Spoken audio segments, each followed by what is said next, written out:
உளவாழ்வில் அறக்கோட்பாடு. அவ்வளோதான். இதில் வந்து ரொம்ப பெரிய விஷயம் சொல்ல ஒரே ஒரு விஷயம் மட்டும் தான் இப்போ டிஸ்கஸ் பண்ண போகிறேன். என்னன்னு பார்த்தீங்கன்னா, நமது தமிழர்களிடம் இருந்த போர் தர்மம் இப்போ இந்த உலக நாட்டில் இருக்கா அப்படின்னு பார்த்தீங்கன்னா சுத்தமாக இல்லை. ஸோ நம்ம சங்க இலக்கியங்களை படிக்கும்போது பார்த்துருக்குறோம்.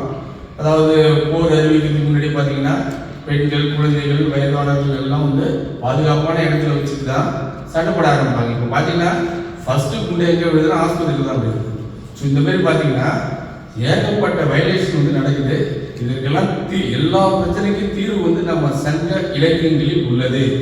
இதை நம்ம வந்து இப்போதான் எடுத்து சொல்லிட்டு இருக்கோம். நிறைய பேர் என்ன பண்ணுறாங்க, ஃபாலோ பண்ணுறாங்க.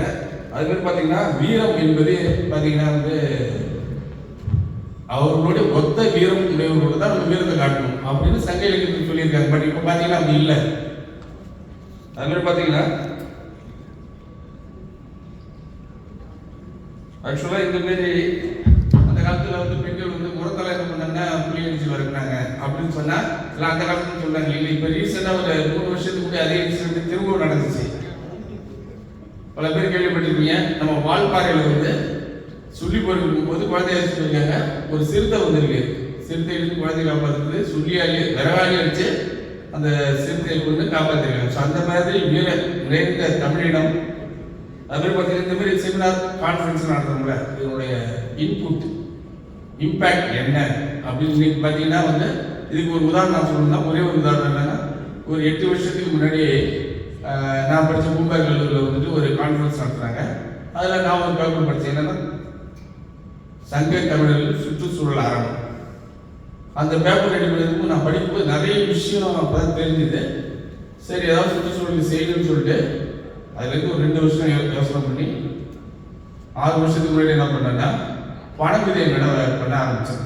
ஏன்னா பண விதையை பற்றி நம்ம சங்க இலக்கியங்களில் நிறைய சொல்லியிருக்காங்க. இன்னைக்கு வந்து நம்ம மார்க்கெட்டு சொல்கிறோம் இல்லையா, உலகிலேயே சங்க இலக்கியம் அதிகமாக உள்ள ஒரே இனம் தமிழ் இனம்னு இவ்வளவும் இன்னைக்கு நமக்கு கிடைச்சதுக்கு ஒரே காரணம் பனைமரங்கள். ஸோ அது இல்லைன்னா நம்மகிட்ட இப்போ இருக்கிறது எல்லாமே வந்து ஓலைச்சொல்லில் தான் இருக்குது. ஸோ அது இல்லைன்னா இன்னைக்கு நம்ம வரலாறு நமக்கு தெரிஞ்சிருக்காது. பட் இது மட்டும் இல்லாமல் பார்த்தீங்கன்னா சுற்றுச்சூழலை பற்றி ஏகப்பட்ட பயன்களை கொடுக்கக்கூடியது. அதனால் ஒரு கிட்டத்தட்ட ஒரு 6 வருஷமாக வந்துட்டு ஏகப்பட்ட இடத்துல வந்து பல லட்சம் பனை விதைகள் நட்டுட்டு இருக்கோம். அதுக்கு எங்கள் துறை தலைவர், ஆசிரியர் எல்லாருமே எங்களுக்கு உறுதுணையாக இருக்காங்க. இது மட்டும் இல்லாமல் என்ன பண்ணியிருக்காங்கன்னா எங்களுடைய சிலபஸில் பசங்க சிலபஸ்லேயே எக்ஸ்டென்ஷன் ஆக்டிவிட்டிஸ் அப்படின்னு வச்சு ஒரு செமஸ்டரில் அவங்க பார்த்து இவ்வளோ பனை விதையை நட்டு எவிடன்ஸ் கொடுத்தா மட்டும்தான் மார்க் அப்படிங்கிற அளவுக்கு அது முடி வச்சிருக்கோம். ஏன்னா தமிழர்களின் அடையாளமாக இருக்கிறதுக்கு வந்து இந்த பனைமரங்கள் இல்லைங்களா. ஸோ அப்போ இப்போ இந்த கான்ஃபரன்ஸுக்கு படிக்கும்போது நிறைய விஷயம் தெரிஞ்சிருக்கு. இதோட எஃபெக்ட் இன்னும் ஒரு 6 மாதம் 1 வருஷத்துக்கு கண்டிப்பாக வெளில வரதுக்கு வாய்ப்பு நிறைய இருக்குது. வாய்ப்பளிக்க அனைவருக்கும்